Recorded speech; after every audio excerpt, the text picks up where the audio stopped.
উনি আমাকে সর্বপ্রথম ধর্ষণ করছে। 13 বছর মেয়ে ওর সহ্য তো করতে পারতেছে না। উনি আমার অনেক জোর জবরদস্তি করছে, আমার অনেক টর্চার করছে। 5 বারের মতো আমি ওটা সহ্য করতে পারি নাই। বিশ্বাস যেটা একজন শিক্ষক অর্জন করেন বছরের পর বছর ধরে, কিন্তু যদি সেই বিশ্বাসই প্রশ্নের মুখে পড়ে, মাত্র 13 বছরের এক মাদ্রাসার ছাত্রীকে বোর্ড পরীক্ষার কথা বলে বাইরে নিয়ে যাওয়ার পর অনৈতিক ঘটনার অভিযোগ উঠেছে 65 বছর বয়সী এক শিক্ষকের বিরুদ্ধে। ঘটনাটি মুন্সিগঞ্জের টঙ্গীবাড়ি উপজেলার আবুলকাঠি এলাকায়। আপনি কি এই মেয়েকে বিয়ে করছেন? কবে করছেন? জানুয়ারি 24 তারিখ। আপনি 13 বছরের 12 বছরের শিশুটা কিভাবে বিয়ে করলেন? মেয়ের বয়সটা কত একটু উল্লেখ করেন। মেয়ের বয়স 14 প্লাস।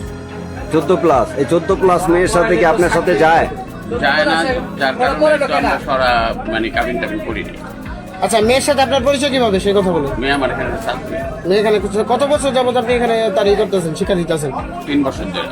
3 বছর ভিতরে আপনার সম্পর্ক দিন। 3 বছরের মধ্যে সম্পর্ক 1 থেকে 1.5 মাস। 1 থেকে 1.5 মাস। অভিযুক্ত মাওলানা দেলোয়ার হোসেন স্থানীয় একটি মহিলা মাদ্রাসায় শিক্ষক হিসাবে দীর্ঘদিন ধরে দায়িত্ব পালন করে আসছেন। অন্যদিকে ওই ঘটনায় ভুক্তভোগী কিশোরী ওই মাদ্রাসার শ্রেণীর একজন আবাসিক ছাত্রী বলে জানা গেছে। পরিবারের অভিযোগ অনুযায়ী গত 24 জানুয়ারি একটি পরীক্ষার প্রস্তুতির কথা বলে মাদ্রাসা থেকে আরও 2 জন ছাত্রী সহ ওই কিশোরীকে বাইরে নিয়ে যান শিক্ষক দেলোয়ার হোসেন।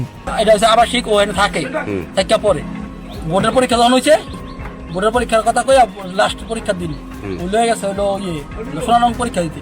পরীক্ষা দেওয়া শেষ, এরপরে আরো 2টা ছাত্রী আছিল লগে, তো ওই 2টা ছাত্রী লগে লয়ে গেছে নিয়ে টঙ্গীবাড়ি নিচে গিয়া কইছে যে তোমরা তোমার পুরস্কার দিমু ইয়ের পরে পরীক্ষার পরে তোমরা পাশ করলে তোমার পুরস্কার দিমু, তা তোমরা দুজনে চয়েস করতে থাকো কি নিবা চয়েস করো। আর দোকান ঢুকাই দিয়া ওরে লয়ে গেছে গাহি বরুল্লা।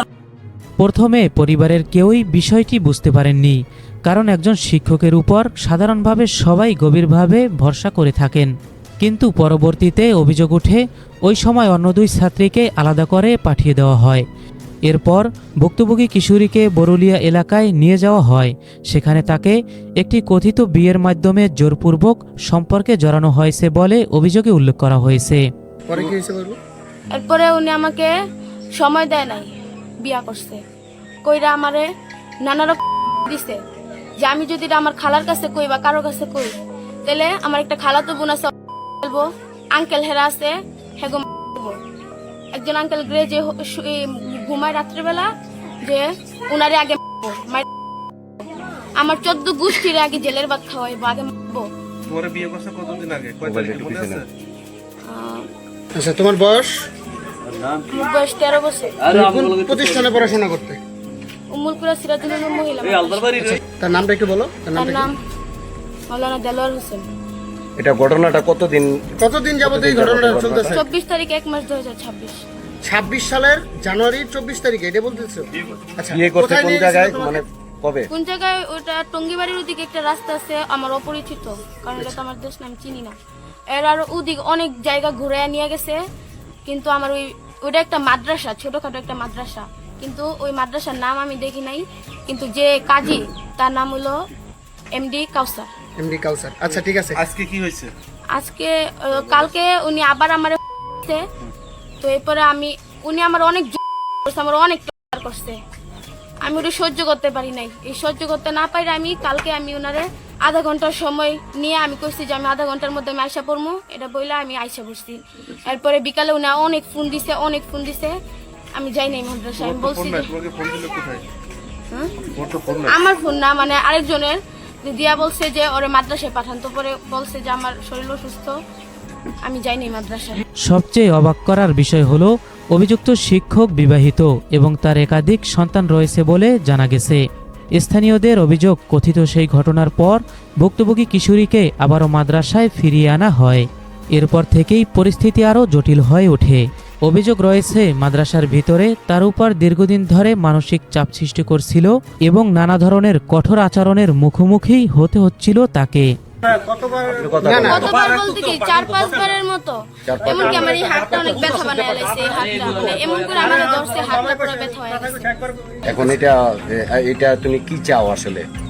আমি ওনার থেকে মুক্তি চাই। হইছে হ্যাঁ। যেন ও 13 বছরের মেয়ে বিয়ে করছে, হ্যাঁ। বুঝতি এর প্রতিষ্ঠানের ছাত্রী, এবং এই ছাত্রী ওর আবার একটা ছোট্ট মেয়ে আছে। এই মেয়ের বিয়ে করছে, যদি কইছে তুই যদি এটি বাঁচে ফ্লাশ করস তো এই যে তোর ছোট ভাগ আছে, এই বোনের ভাই আছে, ঠিক আছে, এই কথা কইছে বলতেন। তো ওই তো আর এমনিতে মুখ খুলতেছে না, মুখ খুলতেছে না, 13 বছর মেয়ে ওর সহ্য তো করতে পারতেছে না, ওরে সহ্য করতে না পারে আজকে বাসায় ও মুখ খুলতে বাধ্য হয়েছে। হ্যাঁ, ওই মেয়ে মুখ খুলতে বাধ্য হয়েছে, যার কারণে সবার গার্জিয়ান মাথা নষ্ট হয়। বিষয়টা হলো, আমি ওনাকে এখান থেকে আমি যখন আসা যাওয়া করি, প্রায় সময় দেখি ছাত্রীদেরকে সরাসরি পড়ায়, একবারে নেকাব ছাড়া। তো আমি সচক্ষে দেখছি, এটা একবার না একাধিকবার দেখছি। দেখার পরে হুজুরের কিছু আগে সতর্ক করছি, হুজুর এগুলো শরীয়ত বিরোধী কাজ, এগুলো যা করতেছেন এগুলো সম্পূর্ণ হারাম কাজ করতেছেন, এগুলো ঠিক না। এই পুরো বিষয়টি দীর্ঘদিন ধরে চাপা ছিল বলে জানা গেছে। তবে এক পর্যায়ে ভুক্তভোগী কিশোরী তার খালার কাছে পুরো ঘটনাটি খুলে বলেন। এরপরই বিষয়টি পরিবারের নজরে আসে এবং তারা বিষয়টি নিয়ে গভীরভাবে ক্ষুব্ধ হয়ে ওঠে। পরিবার এবং স্থানীয়দের সহায়তা নিয়ে ঘটনাটির বিষয়ে পদক্ষেপ নেয়। পরে অভিযুক্ত শিক্ষককে আটক করা হয় এবং পরবর্তীতে তাকে পুলিশের কাছে হস্তান্তর করা হয়।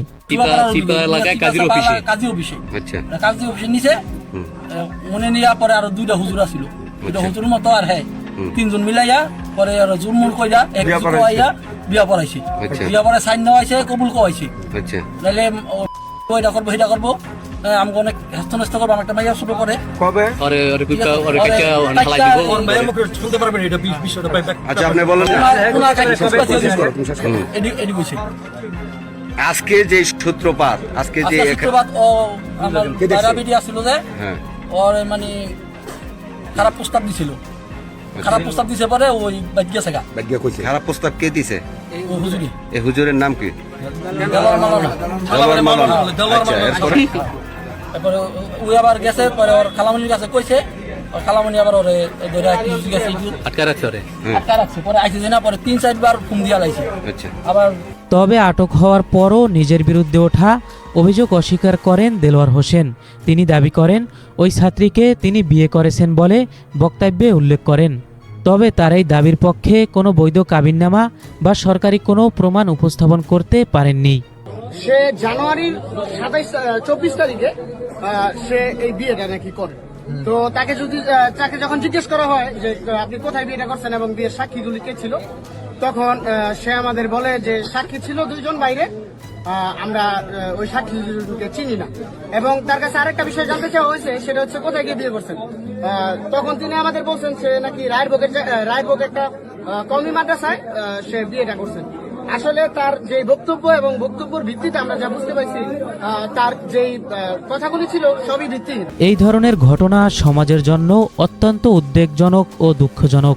একজন শিক্ষককে বলা হয় জ্ঞানের আলো বিতরণকারী এবং শিক্ষার্থীদের নিরাপত্তার প্রতীক, কিন্তু সেই দায়িত্বের জায়গা থেকেই যদি কোনো ধরনের অভিযোগ ওঠে তাহলে তা পুরো সমাজকে নাড়া দেয়। শিক্ষক ও শিক্ষার্থীদের সম্পর্ক সবসময় আস্থা, সম্মান এবং দায়িত্ববোধের উপর ভিত্তি করে গড়ে ওঠে।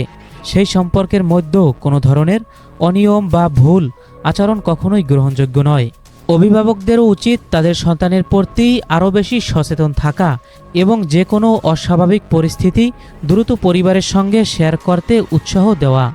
একই সঙ্গে শিক্ষা প্রতিষ্ঠানগুলোরও দায়িত্ব রয়েছে পরিবেশকে নিরাপদ ও সুরক্ষিত রাখা। এ ধরনের ঘটনা যেন ভবিষ্যতে আর না ঘটে, সেজন্য সমাজের সবাইকে আরও সচেতন ও দায়িত্বশীল ভূমিকা রাখতে হবে। ভিডিওটি শেয়ার করুন যাতে সচেতনতা ছড়িয়ে পড়ে।